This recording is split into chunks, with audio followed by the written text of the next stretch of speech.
الصلاۃ والسلام علیکہ یا رسول اللہ، الصلاۃ والسلام علیکہ یا حبیب اللہ، الصلاۃ والسلام علیکہ یا نبی اللہ وعلی آلہ و اصحابہ سیدی یا رسول اللہ صلی اللہ تعالیٰ علیہ وسلم۔ رضوی قادری چینل کے ناظرین کے لیے میں محمد محمود رضوی قادری آپ کی خدمت میں پھر سے حاضر ہوں۔ خواجہ حسن بصری رحمۃ اللہ علیہ کے مرید تھے حضرت خواجہ حبیب اجمی رحمۃ اللہ علیہ۔ آپ نے توبہ نہیں کری تھی، اس سے پہلے آپ سود کا کاروبار کیا کرتے تھے، سود کا کاروبار کیا کرتے تھے۔ آپ نے کچھ پیسے سود پر ایک کسائی کو دے رکھے تھے۔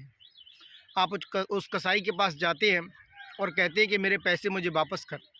وہ کسائی کہتا ہے کہ بھائی میرے پاس پیسے تو ہیں نہیں، میں کیسے واپس کروں؟ تو آپ اس کا گوشت کا پارچہ اٹھا کر کے اپنے گھر لے کر کے آ جاتے ہیں اور اپنی بیوی سے کہتے ہیں کہ میں گوشت لے کر آیا ہوں خواجہ حبیب اجمی، اس کو پکایا جائے۔ بیوی نے گوشت کو پکایا تو وہ پکتے پکتے خون بن جاتا ہے۔ اللہ اکبر، خون بن گیا۔ بیوی نے کہا میں پہلے تم سے کہتی تھی کہ دیکھو سود کا کاروبار نہ کرو، اللہ کی ناراضگی مول مت لو، مت کرو سود کا کاروبار، لیکن تم مانتے نہیں تھے۔ اب یہ دیکھو پکتے پکتے گوشت خون بن گیا ہے، اب اس کو تم کھاؤ۔ اللہ اکبر۔ خواجہ حبیب اجمی فرماتے ہیں میں فوراً خواجہ حسن بصری رحمۃ اللہ علیہ کی بارگاہ میں گیا اور ان کے قدم کو پکڑا اور عرض کی حضور میں توبہ کرنے کے لیے آیا ہوں اور میں آج کے بعد سود کا کاروبار نہیں کروں گا۔ اللہ اکبر۔ خواجہ حسن بصری رحمۃ اللہ علیہ نے آپ کو مرید کیا اور تسبیح عنایت کی اور فرمایا حبیب اجمی وقت تو ویسے ہی گناہوں میں گزر گیا ہے، اب ایسا نہ کرنا، اب اللہ اللہ میں گزارنا اپنے وقت کو۔ اللہ اکبر۔ خواجہ حبیب اجمی رحمۃ اللہ علیہ نے لوٹا لیا، تسبیح لی، مصلی لیا اور جنگل میں چلے گئے اور اپنے رب کو یاد کرتے رہے، اللہ اللہ کرتے رہے، تسبیح پڑھتے رہے، استغفار کرتے رہے، تہجد پڑھتے رہے، نمازیں پڑھتے رہے، یہی کہتے رہے مولا تو راضی ہو جا، مولا تو راضی ہو جا، مولا تو راضی ہو جا۔ ایک دو ہفتے گزرے، بی بی صاحبہ کو صبر نہ ہوا خواجہ حبیب اجمی کی، اور کہنے لگی حبیب کیا لوٹا مصلی تسبیح لے کر کہاں جاتے ہو؟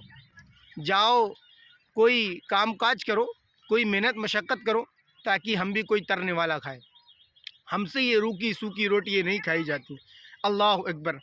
حبیب اجمی رحمۃ اللہ علیہ نے فرمایا ٹھیک ہے میں کام پہ جاتا ہوں۔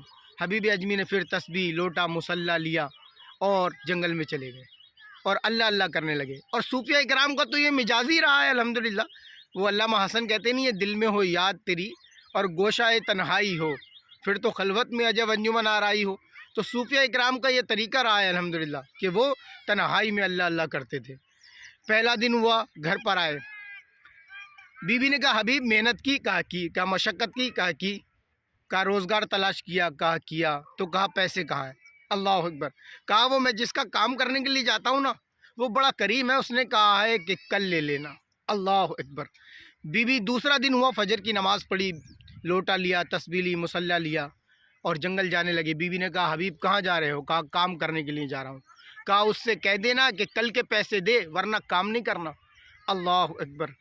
حبیب اجمی رحمۃ اللہ علیہ جنگل میں چلے گئے، لوٹا مصلی تسبیح لے کر کے، پھر پوری رات اللہ کو یاد کرتے رہے، پھر فجر کی نماز پڑھی، گھر آ گئے۔ بیوی نے پھر وہی سوال کیا حبیب محنت کی؟ کہا مشقت کی؟ کہا روزگار تلاش کیا؟ کہا پیسے کہاں ہیں؟ تو حبیب اجمی کہتے ہیں وہ میرا مالک بڑا ہی کریم ہے، سب مانگ رہے تھے تو مجھے مانگتے ہوئے شرم آ گئی۔ اللہ اکبر۔ کہتے ہیں مجھے مانگتے ہوئے شرم آ گئی۔ بیوی بڑے جلال میں، بیوی نے کہا حبیب تیسرا دن ہوا، بیوی نے کہا حبیب آج اس سے کہنا کہ 2 دن ہو گئے، 2 دن کے پہلے پیسے دے، اگر پیسے نہ دے تو اس کا کام نہیں کرنا۔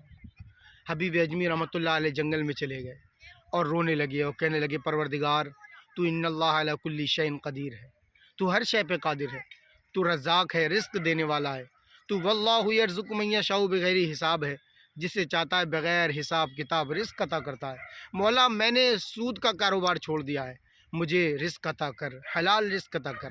اب فجر کی نماز کا وقت ہوا تو گھر جا نہیں رہے تھے کہ یار پتہ نہیں بیوی کیا کہے گی، اور آج تیسرا دن ہے، کہے گی پھر پیسے نہیں لے کر آئے، تم کس کا کام کرتے ہو، تمہارا مالک تو بڑا بے وفا ہے، تمہیں پیسے ہی نہیں دیتا، اور ہم روکی سوکھی روٹیاں کھا رہے ہیں، بچے بھوکے مر رہے ہیں، اب کیا کرا جائے؟ اللہ اکبر۔ آپ فرماتے ہیں میں نے اپنے قدم بڑھائے، اور بڑھا نہیں رہا تھا، بس ڈر کے مارے قدم بڑھتے چلے جا رہے تھے۔ میں اپنے گھر کی طرف پہنچا تو کیا دیکھا، میرے گھر سے دھواں نکل رہا ہے۔ تو میں نے سوچا یار یہ فجر کی نماز کے بعد غریب کے گھر چولہا کیسے جل گیا؟ آپ فرمانے لگے ایک دل میں خیال آیا کہ یار بچے بھوک کی وجہ سے بلکتے ہوں گے، پڑوسی کو خیال آیا ہوگا، اس نے تھوڑا رزق دے دیا ہوگا۔ آپ فرماتے ہیں میں دروازے پہ دستک دینے ہی والا تھا کہ میری بیوی نے دروازہ کھول دیا، کہنے لگی حبیب تمہارا مالک تو بڑا ہی کریم ہے، اور کہتے ہیں خوش بھی بہت تھی۔ تو میں نے کہا کیا ہوا؟ کہا واقعی تمہارا مالک بڑا مہربان ہے، بڑا کریم ہے، بڑا شفقت والا ہے۔ کہا ہوا کیا ہے؟ کہا وہ دیکھو نا گھر کے اندر لے گئی۔ آپ حضرت حبیب اجمی رحمۃ اللہ علیہ کی بیوی ان کو گھر کے اندر لے جاتی ہے، کہتی ہے کہ حبیب دیکھو نا تمہارا مالک بڑا ہی کریم ہے، اس نے تمہیں پریشان نہیں کیا۔ وہ 2 بندے آئے تھے، 6 ماہ کا رزق گھر میں رکھ کے چلے گئے ہیں۔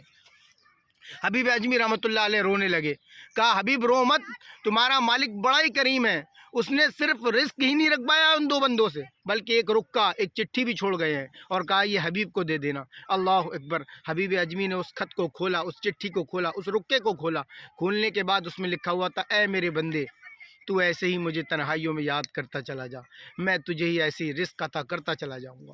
اللہ اکبر۔ جب کوئی سچی توبہ کرتا ہے تو اللہ تعالیٰ اسے وہاں سے رزق عطا کرتا ہے جہاں سے وہ سوچ بھی نہیں سکتا۔ ہماری بات اگر آپ کو اچھی لگتی ہو، اور یہ دینی باتیں ہیں الحمدللہ اچھی لگتی ہوں گی، صوفیہ اکرام کی باتیں ہیں، تو ہمارے چینل رضوی قادری کو ضرور سبسکرائب کر لے۔ پھر انشاءاللہ ملاقات ہوگی، زندگی باخیر رہی تو ایک اچھی ویڈیو کے ساتھ۔ السلام علیکم۔